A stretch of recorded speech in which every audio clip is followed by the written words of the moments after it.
नीमच में कोरोना महामारी ने जहां कई लोगों की जिंदगी छीनी है, वहीं कई युवाओं को बेरोजगार भी किया। बड़ी बड़ी कंपनी ने इस महामारी काल को आर्थिक संकट के हवाले देखकर छटनी कर कई युवाओं को बेरोजगार कर दिया। लेकिन इस महामारी से डटकर मुकाबला करते हुए नीमच के दो युवाओं ने कोरोना योद्धा के रूप में शासन के साथ वॉलंटियर ड्यूटी दी और रोजगार छिनने के बाद परेशान होकर हार न मानते हुए बेरोजगार नाम से टी स्टॉल दशहरा मैदान के सामने शुरू कर स्वयं को संबल दिया। जब हमारे रिपोर्टर ने बेरोजगार टी स्टॉल पहुंचकर जुझारू युवाओं से बातचीत की और उनकी मनोस्थिति और संघर्ष को जाना, जो कि अन्य युवाओं के लिए भी प्रेरणा का स्रोत है। शहर के समीप बिसलवास खुर्द गांव निवासी सुनील पिता रमेश चंद्र नागदा ने बताया कि उन्होंने graduation BSW ITI computer Tally course किया है। ITI के चलते उन्हें सविंदा पर JK सीमेंट फैक्ट्री निम्बाड़ा में कार्य मिला, जहां पर करीब 300 रुपये प्रतिदिन के हिसाब से वेतन मिलता था। वहां करीब 5 माह कार्य करने के बाद भी स्थायी नहीं किया गया। उसके बाद वहां से कार्य छोड़कर वह गांव माता पिता के पास आ गए।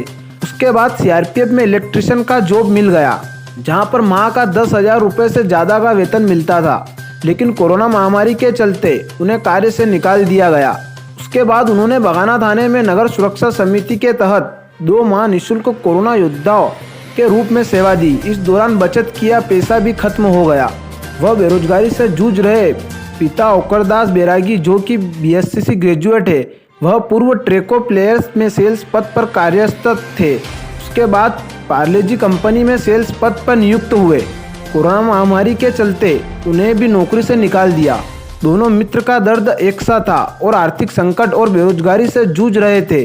उसके बाद उन्होंने प्रयास कर बेरोजगारी से प्रभावित होकर दशहरा मैदान के सामने बेरोजगारी टी स्टॉल खोली, जो कि अच्छी चल रही है। रोजाना करीब 600 रुपये कमाते हैं, जिससे वह खुश भी हैं। अब वह यहाँ पर नाश्ता पॉइंट शुरू करना चाहते हैं। इस टी स्टॉल के माध्यम से अन्य युवाओं को संदेश दे रहे हैं कि नौकरी के पीछे न दौड़े। आप छोटे से छोटे व्यवसाय भी रोजगार पा सकते हैं, बस शुरुआत करने की ज़रूरत है।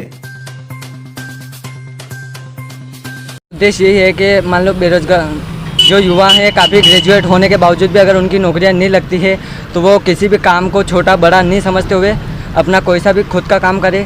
और बेरोजगार नाम रखने का हमारा मेन मकसद ये है कि जो युवा ग्रेजुएट है आज नौकरियों के पीछे भग रहे हैं, उनको नौकरियां नहीं मिल रही हैं। कहीं कहीं SC ST OBC में के कारण वो 1 नंबर 2 नंबर से बाहर आ जाते हैं। तो वो किसी भी काम को छोटा बड़ा नहीं समझे और हर काम को कर सकता है। मैं खुद भी ग्रेजुएट हूँ, BSW रनिंग है और उसके अलावा मेरा ITI इलेक्ट्रिशियन है। 2 साल तक मैंने प्लांट लाइन भी किया है। क्या आपने कहीं जॉब किया?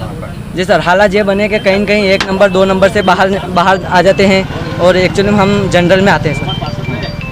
हालात बने आपके सामने? सर हालात ये बने कि अप्लाई करा, नौकरी मिली क्या इससे? नौकरी के लिए सर अप्लाई तो किया था, बाकी 1 नंबर 2 नंबर से कहीं कहीं 2-3 बार नौकरियों से बाहर आ गया। तो उसके बाद मेरा मन नहीं करता है कि फॉर्म डालने का। एक फॉर्म डालते हैं कम से कम 4 से 5,000 6,000 तक का खर्चा बैठता है। तो अब मेरा मन भी नहीं करता है फॉर्म डालने का। सरकार को लेके क्या है? सरकार एक तरफ दावे कर रही है रोजगार देने का बेरोजगार युवाओं को। जी सर। आपने इतना एजुकेशन किया हुआ, उसके बाद में कुछ चाय की दुकान लगानी पड़ रही है। जी, तो क्या परिवार की क्या स्थिति है? क्यों ऐसा कदम उठाना पड़ा आपको? क्या आपने कभी सोचा था? नहीं, चाय के बारे में सर कभी सोचा तो नहीं था। बाकी अब परिवार पूरा अपने ऊपर डिपेंड है, तो कहीं कहीं अपने को घर गृहस्थी चलाने के लिए पैसे भी देने पड़ते हैं घर वालों को। तो इसके कारण हमने फिर चाय बनाने का निर्णय किया।